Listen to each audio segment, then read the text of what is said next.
conclusions lead to violence. Though more research is needed, Dr. McCarley has a theory. Many patients with schizophrenia who abuse substances seem to be particularly prone to violence. Eustis, Florida, November 1996. 17-year-old Jennifer Lynn Wendorf makes a shocking discovery. I need 2 ambulances. My mother and my father have just been killed.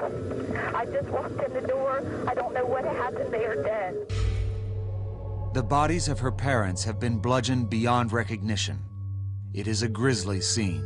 Within days, police arrest a group of teens. All of them members of a vampire cult. The group's leader is a troubled and wayward 16-year-old Roderick Farrell.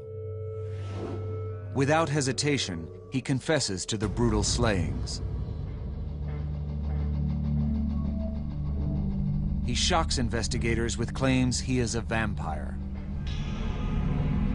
Vampire cult. Vampires and murder. They self-described. Made the gruesome discovery shaken. Thirsty for blood. Rod, is it true that you're the leader of a cult? Is that true? What drives Farrell to sadistically murder 2 people? Does he truly believe he is a vampire? Or is it part of a manipulative game? Farrell's claims that he is a vampire suggest a deep connection to a world of fantasy where he is all-powerful. The drive to create such an environment for oneself is often nurtured through isolation and abuse at an early age. 1980, Florida.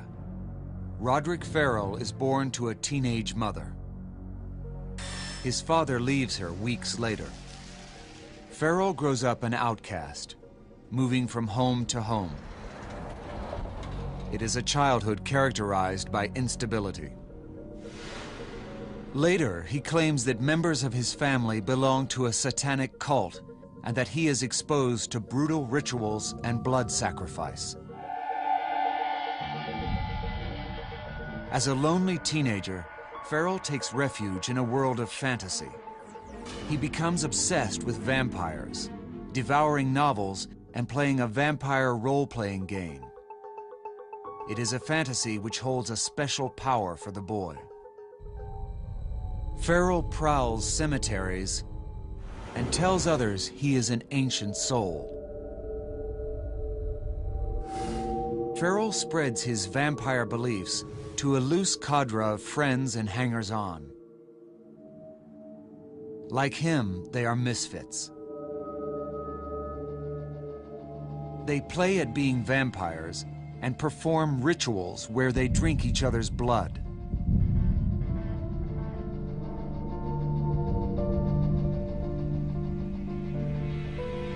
What starts as a refuge from the real world takes a dangerous turn.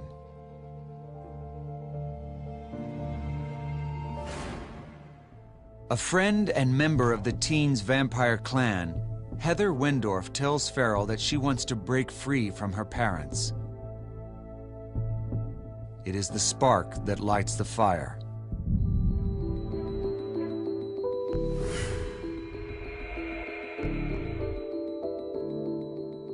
On November 25th, 1996, Farrell, along with members of his clan, travel to the Wendorf home. He breaks in and discovers Richard Wendorf, Heather's father, asleep in front of the television.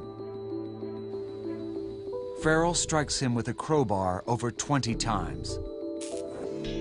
Farrell then strikes and stabs Heather's mother to death. 3 days later, Farrell is arrested. He confesses to the murders and tells investigators that he derives an adrenaline rush from the killings. It's clear that for Farrell, the refuge of fantasy has crossed over into the real world with dire consequences for all involved. February 1998. The jury votes unanimously, giving Farrell the death penalty. The judge orders Farrell to the electric chair. His sentence is eventually commuted to life. Dr. Stone is on his way to meet Farrell at Union Prison in Rayford, Florida, where he is serving a life sentence. How much is Farrell willing to reveal about the true nature of his crimes?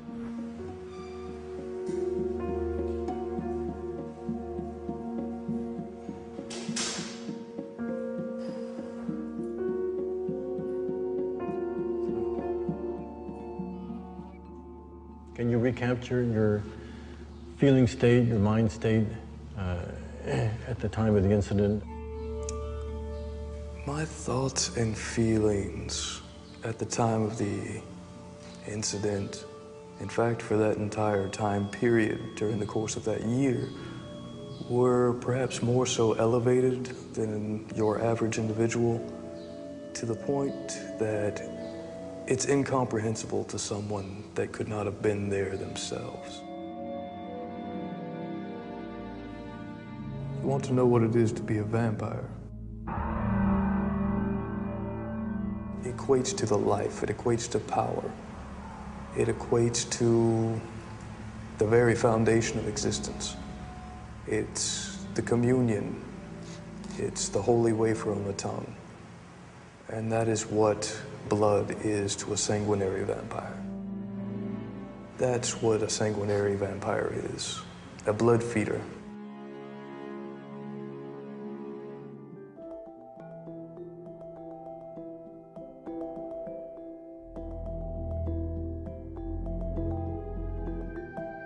How did your vampiric name come about? When I was given the name, I was uncertain as to what it meant. But after much research and study, I had come to find that Vasago was, in Goetic beliefs, the, I think, 9th crowned prince of hell. And his offices were seeing into the future and the past, the present, and finding things lost, so forth and so on. However, I think that that did more damage than good.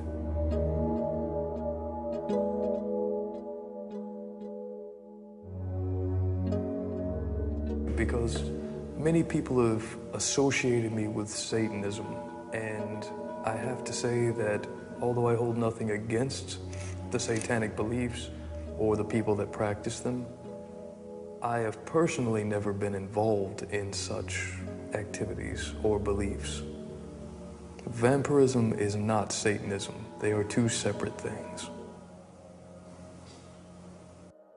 Can you explain to me what feedings entailed? Feedings, be it between vampires or between donors, usually consists of either biting, blades, perhaps syringes on occasion, and taking the blood from one individual to mingle it with another. It is one individual literally being trusted enough or loved enough to open that other person's flesh and seek out their most prized possession, the very core of themselves, which would be, in vampiric belief, their blood. At which point, ingesting it, taking that other person into themselves, shows, I suppose, a love for the other individual too, the victim. However, sometimes sanguinary vampires, the blood feeders, many times actually, will go beyond that belief and look at the fact that it's the core essence of a being. It's, for them, food. And sometimes, again, that can be taken out of context, like many things can in pretty much anything in life. And how does one become a sanguinary vampire? Is there a special ritual? Crossing over, also known as the embrace, is the point where someone comes from the mundane society of being a regular individual and then is accepted into a vampiric family. It's much like a regular feeding. It's taking the blood of the one who is to come into the family and drinking it. You feed the person that is to enter into the family your blood. Their blood is effectively mingled into the family's blood. And at that point, the vampiric blood basically overtakes their being and they become part of the family.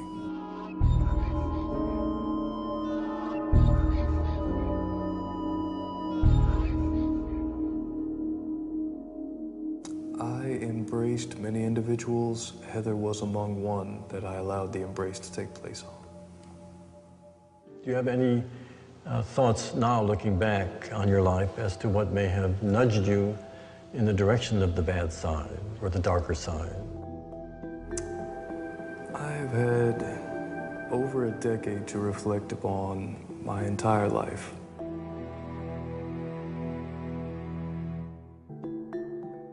I would have to say that the allure of the vampiric living can involve a compensation in sorts of perhaps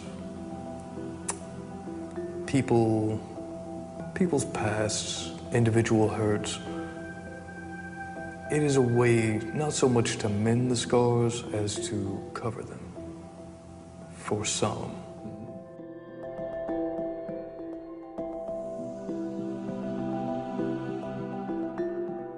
I'm speaking about the things people said that happened to you, were done to you when you were very small.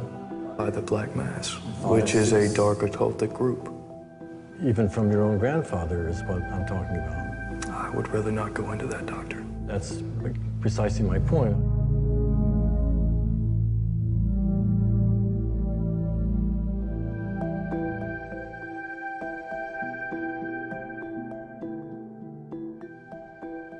There are many adults, far more than most people would expect out in your society, that do prey upon young individuals, and they rape them, they murder them, or in their case, sacrifice, and any other number of uncouth, callous, and preferably unmentioned things. Are you still attracted to the life of vampirism? Wow, that's a large question. The vampiric way of living is dark, seductive.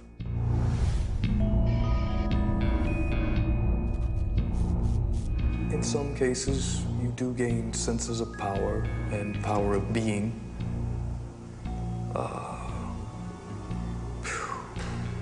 There's just so much that drives that world, and it is a very... there is really no other word other than seductive world, because it's like your darkest fantasy, your deepest, most hidden heart's desire. That's what the world consists of a vampire. To know that you are, to some people, less than man, and to others perhaps more than man, is also a seduction. To become past the norm of existence, to push the envelope and break the boundaries. Vampirism plays its part in my life as it ever has.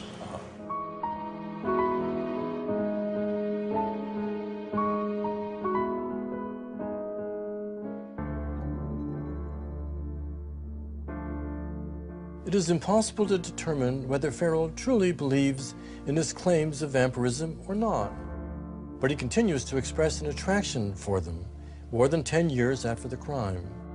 He shows little regard for the impact the crimes had on the families of the victims. Nothing to say of the severity and brutality